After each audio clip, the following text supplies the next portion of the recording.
ஆருத்ரா தரிசனம் சிறப்பு பகிர்வு. இந்த வருடம் ஆருத்ரா 27/12/2023 அன்று வருகிறது. ஆருத்ரா தரிசனம் என்றால் என்ன? பிறப்பே எடுக்காத, ஆதியும் அந்தமும் இல்லாத பரம்பொருளுக்கு, சிவபெருமானுக்கு உரிய நட்சத்திரம் திருவாதிரை என்கிறார்களே எப்படி?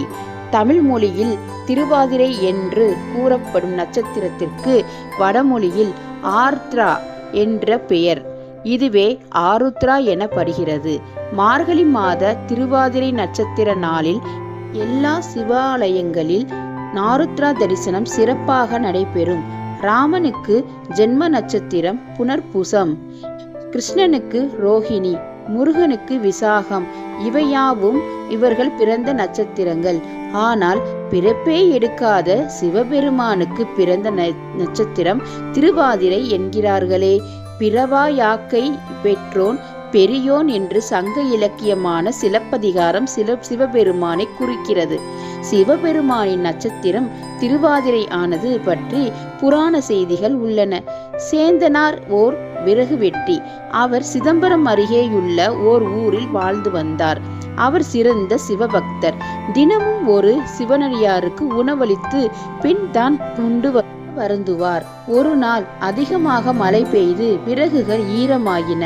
அதனால் அன்று அவரால் விறகு விற்க முடியவில்லை. அதனால் அரிசி வாங்க காசு அவரிடம் இல்லை. எனவே அன்று கேழ்வரகில் களி செய்து சிவனடியாரை எதிர்பார்த்திருந்தார். ஆனால் யாரும் தென்படவில்லை. மனம் நொந்த சேந்தனாரின் பக்தியை உலகிற்கு உணர்த்த விரும்பி நடராஜ பெருமான் ஓர் சிவனடியார் வேடத்தில் சேந்தனார் இல்லம் ஏகினார். சேந்தனார் அகமகிழ்ந்து களியை சிவனடியாருக்கு படைத்தார். சிவனடியார் களியை மிக விருப்பத்துடன் உண்டதுமல்லாமல் எஞ்சியிருந்த களியையும் தனது அடுத்த வேளை உணவிற்கு தருமாறு வாங்கி சென்றார். சேந்தனார் வீட்டுக்கு களி உண்ண நடராஜ பெருமான் வந்து அந்த தினம் ஒரு மார்கழி மாத திருவாதிரை நாள். இதை உணர்த்தும் வகையில் இன்றும் ஆதிரை நாளில் தில்லை நடராஜ பெருமானுக்கு களி படைக்கப்படுகிறது. இதனால் சிவபெருமானின் நட்சத்திரம் திருவாதிரை ஆனது.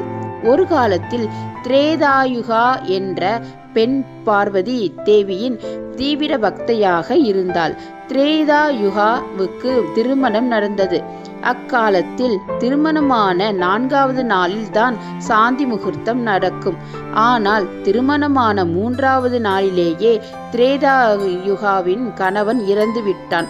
திரேதாயுகா அலறி துடித்து பார்வதி தேவியை, உன் பக்தையான என்னை இப்படி சோதிக்கலாமா? உன்னை இவ்வளவு காலம் வணங்கி என்ன பயன் என்று கூறி கதறி அழுதாள். அப்போது கைலாயத்தில் சிவன் அருகில் அமர்ந்திருந்த பார்வதி திரேதாயுகாவின் அலறலை கேட்டு அவள் கணவனுக்கு உயிர் பிச்சை அளிக்க சபதம் செய்தாள். அவளது சபதத்தை கேட்டு அதிர்ந்து போன சிவன் உடனே யமலோகத்தை ஒரு பார்வை பார்த்தார். இதை கண்டு பதறி போன யமன் திரேதாயுகாவின் கணவனுக்கு மீண்டும் உயிர் கொடுத்தார். அதன் பின் பார்வதியும் பரமசிவனும் திரேதாயுகாவிற்கும் அவள் கணவனுக்கும் தரிசன காட்சி கொடுத்து ஆசீர்வதித்தார்கள். சேந்தனாருக்கும் திரேதாயுகாவுக்கும் நேரில் தோன்றி தரிசனம் செய்த தினம் அந்த திருவாதிரை நட்சத்திர நாளையே திரு சிவபெருமானாரின் நட்சத்திரமாக, அதாவது ஆருத்ர தரிசனமாக கொண்டாடப்பட்டு வருகிறது. சிவபெருமான் நெருப்பு உருவமாக தன்னை வெளிப்படுத்தி காட்டியது சிவராத்திரி நன்னாள்.